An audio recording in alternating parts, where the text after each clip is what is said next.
Hi, it's Dr. John Berardi here with Competitor.com, and today I'd like to talk about carb loading made easy. In the past, carb loading required a 2 to 7 day period in which carbohydrate intake was increased in conjunction with a tapering of exercise activity. And while that strategy still can be effective, more recent carb loading protocols have been shown to be even simpler and more effective. Research from the University of Western Australia has shown that a short bout of supramaximal exercise done 24 hours before a race and followed by a high carbohydrate intake can lead to glycogen stores as high as or even higher than those achieved with longer carb loading lead-in times. Here's how you can take advantage of this research. 24 hours before racing, perform a 3-minute long training interval at intensities about 30% higher than your VO2 peak. Of course, if you're a runner, you'd be running, and if you're a cyclist, it'd be a cycling session. Then, at the end of the 3-minute interval, do an all-out 30-second exercise sprint. So your total exercise time here is about 3.5 minutes. Then for the next 24 hours, you'll focus on getting about 10 grams of carbohydrate per kilogram of body mass. If you're a 150-pound runner, or 68 kilograms, that means you'd shoot for about 680 grams of carbohydrate during this time.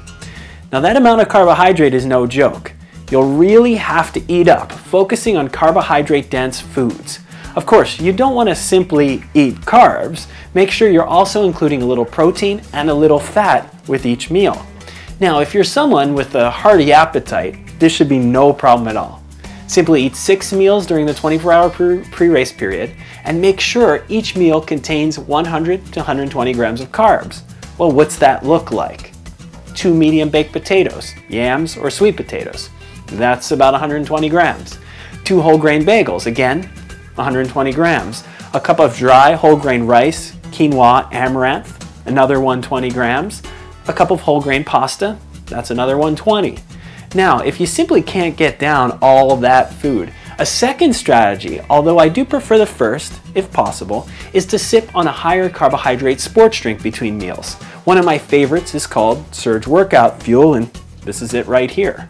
So this product is great for sipping between meals. It's got a matrix of slow digesting carbohydrates, amino acids, and a host of acid buffers. This type of drink can help you reach your carb goals while helping boost next day performance as well. Either way, when a big endurance race is coming up, be sure to get those carbs in you. In the meantime, continue to eat well and train hard. And I'll see you next time on Eat and Run.